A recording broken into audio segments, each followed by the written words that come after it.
Praise the lord. ఈ దినం దేవుని వాక్యమునకు మీకందరికీ స్వాగతం, సుస్వాగతం. ఐరన్ డోమ్ అత్యాధునిక టెక్నాలజీ. యుద్ధంలో కొన్ని సందర్భాల్లో మనము శత్రువుల మీద యుద్ధం చేస్తూ ఉంటాం, కానీ కొన్ని సందర్భాల్లో శత్రువు కూడా మన మీద యుద్ధం చేస్తూ ఆయుధాలు ప్రయోగిస్తూ ఉంటాడు.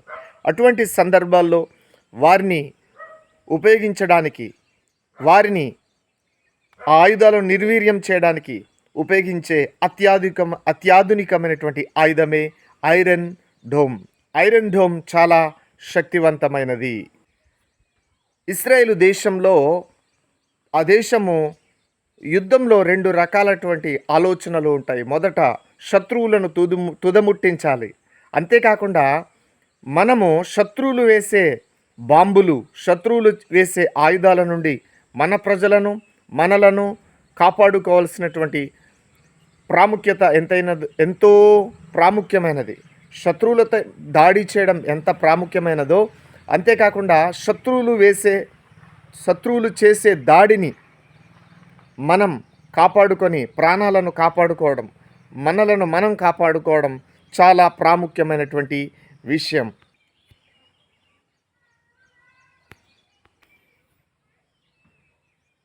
ఇశ్రాయేలు దేశం శత్రువుల నుండి తనను తాను, తన ప్రజలను రక్షించుకోవడానికి ఐరన్ డోమ్ అనేటటువంటి అత్యాధునిక వ్యవస్థ కలిగినటువంటి శత్రువు యొక్క యుద్ధ ఆయుధాలను ఎదుర్కొని వాటిని, మిస్సైల్స్ని నాశనం చేసే గాలిలోనే ఒక అత్యాధునికమైనటువంటి ఆయుధాన్ని మరి ఇశ్రాయేలు దేశం కనుగొన్నట్లుగా మనం చూస్తూ ఉన్నాం. ఈ ఐరన్ డోమ్లో 3 విభాగాలు ఉంటాయి. మొదటిది రాడార్, రెండవది మరి యుద్ధంలో అది రెండవ పరికరం ఏంటంటే యుద్ధంలో అది మానిటర్ చేస్తుంది, ఎంత ఎత్తులో ఉంది, ఎంత దూరం నుండి వస్తుంది, ఏ దిశ నుండి వస్తుంది అనేటటువంటిది. మూడవది మరి ఆయుధాలు ఉంటాయి అక్కడ. అందులో ఒక్కొక్క దాంట్లో 20 ఆయుధాలు ఉంటాయి. ఆ బ్యాటరీలో మొత్తం 60 ఆయుధాలు ఉంటున్నట్లుగా మనం చూస్తూ ఉన్నాం. ఐరన్ డోమ్లో షార్ట్ టర్మ్ రేంజ్ ఒకటి ఉంటుంది, అంటే 150 కిలోమీటర్ల వరకు. ఆ తర్వాత మిడిల్ రేంజ్ ఉంటుంది, ఇంటర్మీడియట్ రేంజ్ ఉంటుంది. అంతేకాకుండా ఇంటర్ కాంటినెంట్ రేంజ్, అంటే 4 రకాలుగా ఇశ్రాయేలు దేశం యొక్క ఐరన్ డోమ్ ఉంది.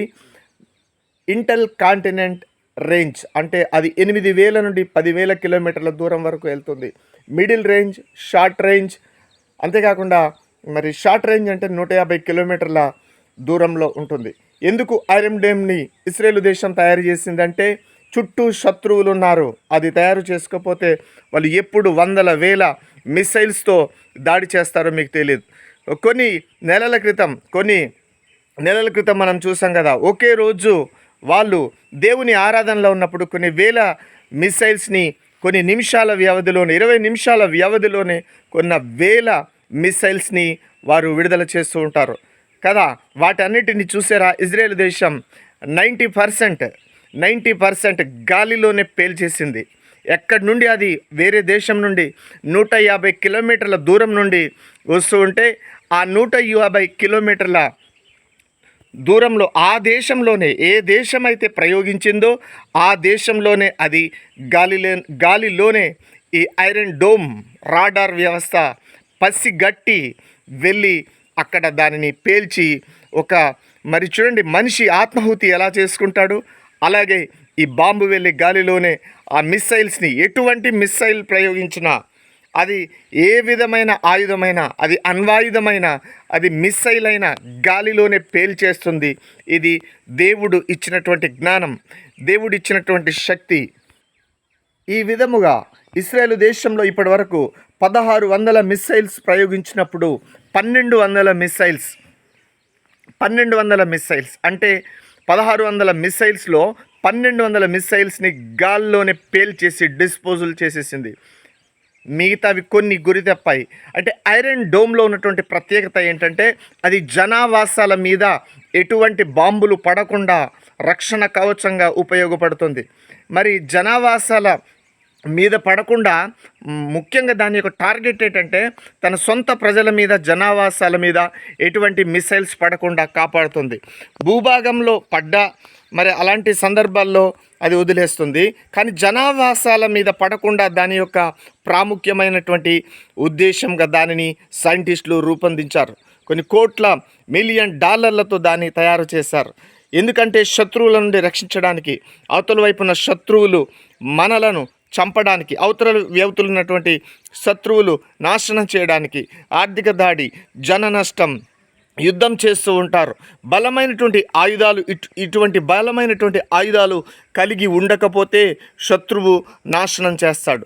అందుకనే ఇశ్రాయేలు దేశానికి దేవుడు ఐరన్ డోమ్, శత్రువు యొక్క క్షిపణులు శత్రువు ప్రయోగించినప్పుడు వాటిని గాలిలోనే నాశనం చేసి పేల్చేసి తమ దేశంలో ఆ క్షిపణులు పడి ఏ మనుషులు చనిపోకుండా ఐరన్ డోమ్ వ్యవస్థను దేవుడు వారికి తయారు చేసి ఇచ్చినట్లుగా మనం చూస్తూ ఉన్నాం. ఇంకొకటి ఏంటంటే ఐరన్ డోమ్ ప్రాముఖ్యంగా ఏం చేస్తుందంటే వారు ఇక్కడ దాన్ని అమర్చి ఉంచుతారు. దాని యొక్క పరిధి మరి 30,000 ఎకరాలు అది రాడార్ కనిపెడుతూ ఉంటుంది. చుట్టూ ఉన్న 30,000 ఎకరాల్లో ఎక్కడైనా సరే ఒక పక్షి తిరిగినా సరే అది పసిగట్టేస్తుంది. అది ఎక్కడైనా సరే బిగించినప్పుడు చుట్టూ ఉన్న 30,000 ఎకరాల్లో అది నిఘా పెట్టి ఒక పక్షి ఉన్నది గుర్తిస్తున్నట్లుగా అంతటి సునిశ్చితమైనటువంటి నిశ్చితంగా పరిశీలిస్తుంది. ఆ 30,000 ఎకరాల్లో ఆ 150 కిలోమీటర్లో ఏదైనా శత్రు బాంబు కనుక వచ్చినట్లయితే అది ఎంత దూరంలో వస్తుంది, అది ఎంత ఎత్తులో ఉంది, దాని వేగం ఎంత అనేది పసిగట్టి వెళ్ళి ఇది ఏం చేస్తుందంటే దానికి సమాంతరంగా వెళ్ళి దాని పక్కకు వెళ్ళి ఇది పేలిపోతుంది. ఆ శత్రువు ప్రయోగించినటువంటి క్షిపణి పక్కనే వెళ్ళి ఇది బ్లాస్ట్ అయిపోతుంది. అనగా ఒక ఆత్మాహుతి దాడి ఒక మనిషి చేసుకున్నట్లుగా ఈ ఐరన్ డోమ్లో ఉన్నటువంటి బాంబు అంటే డిస్పోజల్ బాంబు పేలిపోతుంది.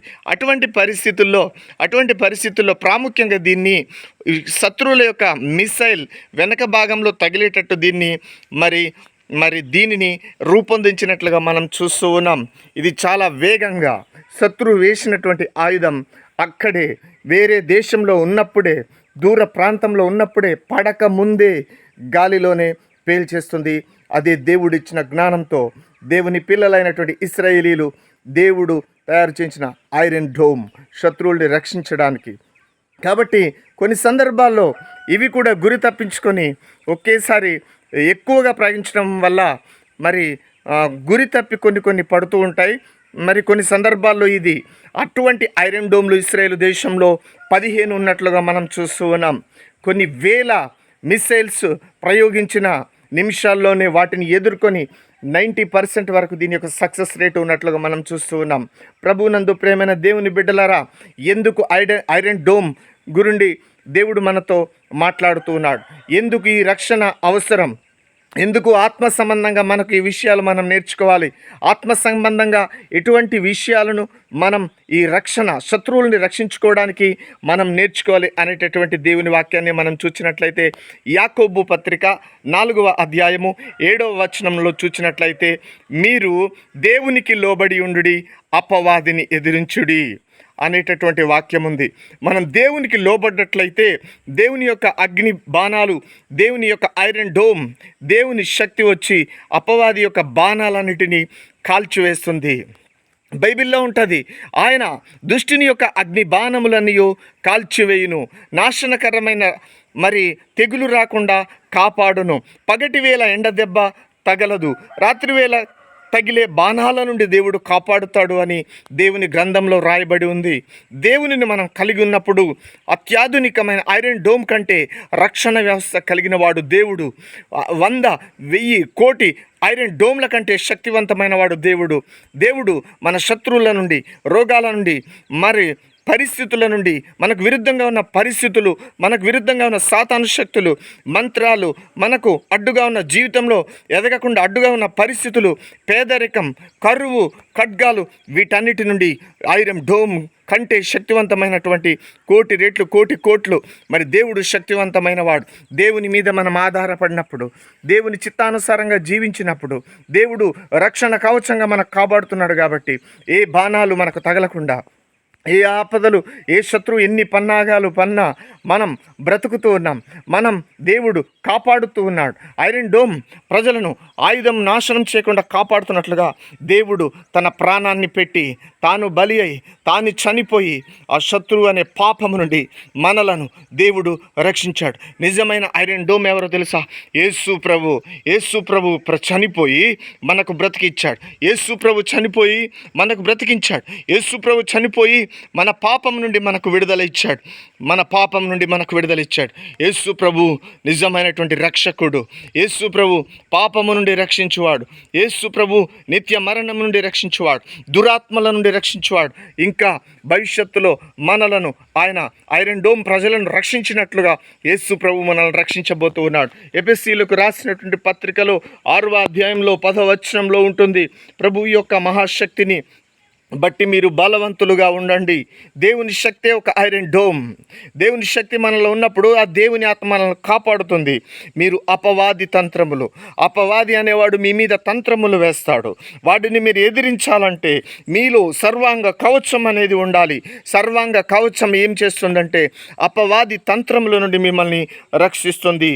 మీరు పోరాడునది మనుషులతో కాదు, అధికారులతో, ప్రధానులతో, అంధకార సంబంధులకు, లోకనాథులతో, ఆకాశ మండలమందున దురాత్మల సమూహంతో పోరాడుతున్నారు. వీటన్నిటితో మీరు పోరాడాలంటే, ఈ సైతాన్ శక్తులతో ఆ వేసే తంత్రాలను ఎదుర్కోవాలంటే మీరు సర్వాంగ కవచం మీరు ధరించుకోవాలి.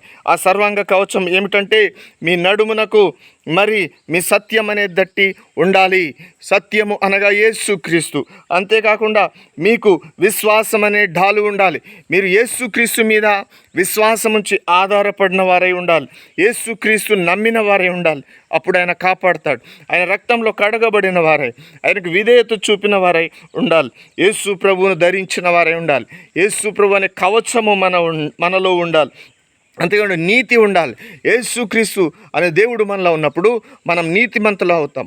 ఆయన దేవుని నమ్మినప్పుడు ఆయన ఒక ఐరన్ డోమ్గా పనిచేసి ఏ పాపం మనలో రాకుండా, ఏ దురాత్మ మనలో రాకుండా ఆయన మనల్ని కాపాడుకుంటాడు. అంతేకాకుండా నీతి, యేసుక్రీస్తే మన నీతి.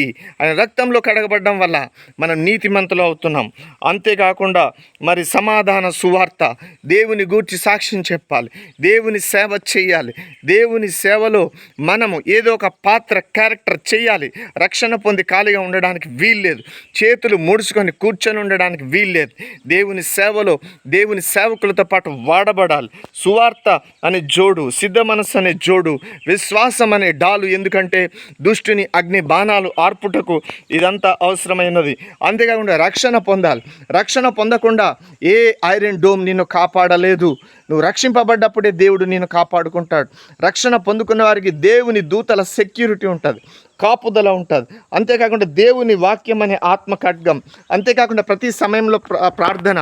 అంతేకాకుండా మరి చూడండి, అంతేకాకుండా మీరు మరి పరిశుద్ధాత్మను పొందుకున్న వారే, నీటి మూలంగా ఆత్మ మూలంగా జన్మించిన వారే ఉండాలి. అంతేకాకుండా సహవాసంలో ఉండాలి.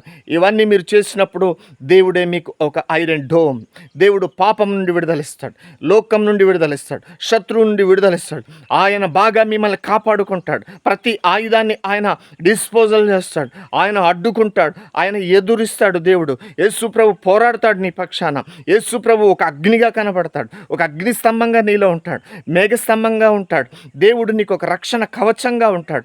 దేవుడు నిన్ను కాపాడుకుంటాడు.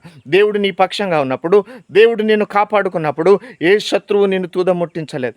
ఏ మరి సాతాను శక్తులు నీతో పోరాడలేవు. ఏ ఆయుధం నీ మీద పడదు, ఏ ఆయుధం నీ మీద వర్ధిల్లదు.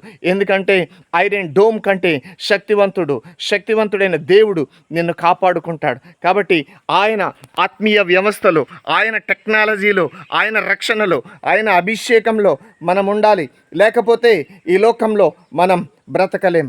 దేవుని కాపుదల లేకపోతే, దేవుడు మనల్ని కాపాడకపోతే ఒక్క రోజు కాదు, ఒక్క క్షణం కూడా మనం బ్రతకలేం. నువ్వు బ్రతుకుతున్నావంటే నీకు ఒక ఐరన్ డోమ్ కంటే శక్తిమంతుడైనటువంటి దేవుడు నిన్ను కాపాడుచున్నాడు. దేవుని రక్షణ నీకున్నది, ఆయన కాపాడుచున్నాడు. కాబట్టి నువ్వు నేను సురక్షితంగా ఉన్నాం. ఈ లోకంలో బాగా ఇశ్రాయేలుకి చుట్టూ శత్రువులే 20 దేశాలు అన్నట్టుగా లోకంలో, ప్రపంచంలో మనకందరూ శత్రువులే. సైతాను శత్రువులే. మనుషులు కూడా రకరకాలుగా ఉన్నారు, రకరకాల మనుషులు ఉంటున్నారు. ఈ ప్రపంచంలో నువ్వు బ్రతుకుతున్నావంటే దేవుడు ఐరన్ డోమ్ కాపాడినట్లుగా, ఐరన్ డోమ్ శత్రువు యొక్క పన్నాగాన్ని నాశనం చేసినట్లుగా దేవుడు నిన్ను కాపాడుతూ ఉన్నాడు. దేవుడు నిన్ను రక్షిస్తున్నాడు. ఆయనకు లోబడి జీవిద్దాం, ఆయనను కొనియాడుదాం. ఆ యేసు మనల్ని కాపాడుతున్నాం. మనం కొర ప్రాణంతో మనం ఉన్నాం. మనం ఇలా సజీవుల లెక్కలో ఉన్నాం. మనం సజీవులుగా ఉన్నాం. మరణించకుండా, ఏ పాపంలో పడకుండా, ఏ శోధనలో పడకుండా ఆయన కృపను బట్టి ఉన్నామంటే ఆయన మనం స్తుతిద్దాం బాగా. ఆయనను బట్టి మనం ఆనందపడదాం, ఆయనను బట్టి సంతోషిద్దాం. మన రక్షకుడు మనకు కాపాడువాడు, శత్రువుల నుండి కాపాడువాడు, దురాత్మ నుండి కాపాడువాడు, మంత్రశక్తి నుండి కాపాడువాడు. మన రక్షకుడు మనుషుడు కాదు, ఆయన యుద్ధ శూరుడు, ఆయన సైన్యములకు అధిపతి యెహోవా, ఆయన రాజు, ఆయన రాజులకు రాజు, ఆయన కొదమ సింహంగా రానై ఉన్నాడు. ఆయన శత్రువులను చీల్చుచెండువాడు, ఆయన శత్రువులను తుదముట్టించువాడు, ఆ శత్రువుల మీద బాణము వేసి చెదరగొట్టువాడు, ఆయన శత్రువులతో పోరాడువాడు, నిన్ను కాపాడువాడు. నిన్ను కాపాడుటకు ఆయన ప్రాణముని ఆయన పెట్టి ఉన్నాడు. నిన్ను కాపాడుటకు ఆయన బలియాగమైన దేవుడు. నీ మీద పడు శత్రువులను బ్రతకనియ్యాడు, ఉండనియ్యాడు, కూల్చివేస్తాడు. నీ పరిస్థితులను మారుస్తాడు. ఆయన అగ్ని బాణాలను చల్లార్చి వేస్తాడు. పగటి వేళ ఎగురు బాణాలను చల్లార్చి వేస్తాడు. దేవుడు కార్యం చేస్తాడు. దేవుడు రక్షకుడు, ఆయన రక్షణ, ఆయన ఆర్మీ, ఆయన సైన్యములకు అధిపతి యెహోవా, ఆయన యుద్ధ శూరుడు, ఆయన బలవంతుడు, ఆయన జయశాలి, ఆయన విజయ వీరుడు. ఆయనకు మనకు తోడుగా ఉన్నాడు. ఆయనను మనం స్తుతిద్దాం. ఆ దేవుడు మనకు తోడుగా ఉంటే మనకు రక్షణ, ఆయనకు మహిమ, ఆయనకు ఘనత కలుగునుగాక. దేవుడి వాక్యం ఆత్మ సంబంధమైన ఐరన్ డోమ్. దేవుని రక్షణ వ్యవస్థలో ఉన్నావు. ఒక రాడార్ అనేది పనిచేస్తుంది. నీ చుట్టూ అంతొక రాడార్. దేవుని నేత్రములు ఒక రాడార్. దేవుని నేత్రములు సమస్తాన్ని చూస్తున్నట్లుగా మనం చూస్తూ ఉన్నాం. నీ మీదికి ఏది రాకుండా ఆ రాడార్ పసిగట్టినట్లుగా దేవుడు పసిగడుతున్నట్లుగా మనం చూస్తూ ఉన్నాం. కాబట్టి ఐరన్ డోమ్ నుండి ఆత్మ సంబంధమైన ఐరన్ డోమ్, ఆత్మ సంబంధమైన దేవుని కాపుదలనే ఆశ్చర్యకరమైన దేవుని వాక్యాన్ని వింటున్న మీరు దేవునిని బాగా స్తుతించాలి, దేవునిని బాగా కీర్తించాలి. దేవుని యొక్క కృపను మీరందరూ జ్ఞాపకం చేసుకోవాలి. ఆయనకు లోబడి మీరు జీవించాలి. ఈ వాక్యాన్ని మీరు చూస్తూ ఉండండి. ఈ వాక్యానికి మీరందరూ లైక్ చేస్తూ ఉండండి. ఈ వాక్యాన్ని మీరు షేర్ చేస్తూ ఉండండి. బలపడండి. దేవుడు మా కొరకు ప్రార్థన చేయండి. దేవుడు ఈ వాక్యము దీవించునుగాక. ఆమెన్. Praise lord.